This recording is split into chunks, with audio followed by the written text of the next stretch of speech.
Kopanang Africa Against Xenophobia believes that foreigners are being used as scapegoats for the failing economy. For more on this, we're joined by Asenati Tukela from the organization. Thank you very much for availing yourself this afternoon. So one of the things that you note in your memorandum of demands, which you handed over to the Hillbrow Police Station and the Johannesburg Central Police Station yesterday, is the creation of a wealth tax. How do you see it assisting? Thank you. Well, that is one of the demands that our clients are making, and they are making that demand based on the fact that the economy is struggling. The economy has been struggling since the advent of COVID, and we haven't seen a clear recovery of the economy since the first lockdown. So this was one of the ways that our client thinks, in their opinion, would assist the poor and the vulnerable. And as you may be aware, that the march was not only to represent foreign nationals, it was also to raise issues on behalf of vulnerable groups within society, that including foreign nationals, farm workers, mine workers, domestic workers, and the likes. So these were ways that our clients are trying their best to propose ways for the economy to work for them and to respond to their actual needs as vulnerable and the dejected people in society. If you could just remind us, rather, before we get into the march itself and the legalities around it, what some of those issues that they were bringing about people who are vulnerable are. Well, to be more specific, this march was largely about xenophobia and the recent attacks that we have seen being displayed by several mob groups that have mobilized and have displayed a lot of hate and violence against foreign nationals. For the large part, that was the issue.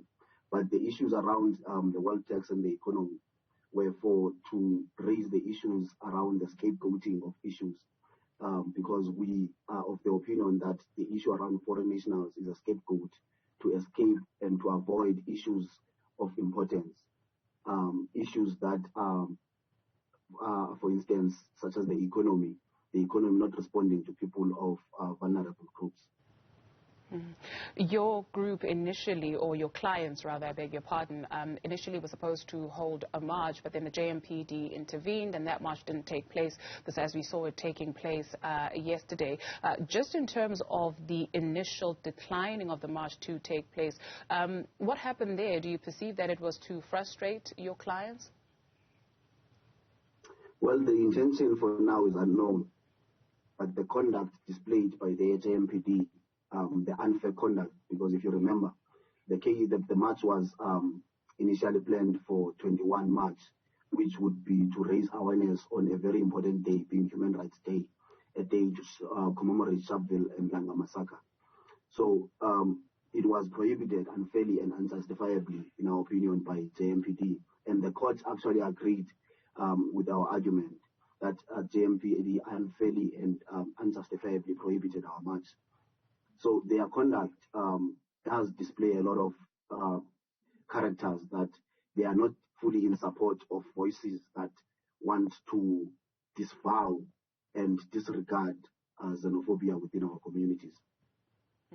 How far is the group willing to go? And I ask maybe from a legal point of view, because some of the other demands, and we had a guest on the channel a little bit earlier in the morning today who was speaking about the call for the Home Affairs Minister to step down. Well, those calls are quite reasonable, although we might not fully identify with them. They are quite reasonable, understanding how dysfunctional and corrupt the Home Affairs Department is. We have seen reports of how people can easily get fraudulent identification documents at Home Affairs. And this is the crux of the matter. And this is how, this is the symptom of the scapegoating, because the attacks on foreign nationals is a symptom of the dysfunctional and corrupt Department of Home Affairs. This is seen in two ways, because the argument you see from these mobs against foreign nationals is that these the foreign brothers and sisters are firstly illegal, and that they commit crime when they are inside the country. And these are two issues that cannot be blamed on foreign nationals. The first is the first of illegality. It's an issue of Department of Home Affairs, and it's up to them to fix their systems and be more efficient and be able to record and properly regularize records of foreign nationals so as to avoid people being referred to as illegal. The second issue is the issue of the police system being dysfunctional and inefficient. And all of these issues, there is executive authorities that should be held accountable to ensure that these systems work efficiently. And when they do, we will not have these kind of issues where people have to complain about illegality of people being inside the country and people committing crime. And the second issue, which is a large part of what our clients were raising, the issue of the economy working for vulnerable people. Because when it does, it provides jobs for people. And there is no issue around other people, other groups of society taking a large part of employment opportunities for another group of society. What of those cases where there are people who are in the country illegally and who are committing a crime? Well, but crime cannot be tagged with a nationality. A crime is a crime and it must be dealt with by the systems and processes in place in the country. The police service ought to respond when there is a crime. And our attitude shouldn't be tagging nationalities because these are the issues that fuel xenophobic attacks and fuel divisions among society. And it defeats the African and continental solidarity that our struggle for democracy wanted to achieve. Kopanang Africa Against Xenophobia attorney, that's Mr. Asenati Tukela. Thank you very much for availing yourself this afternoon. After 29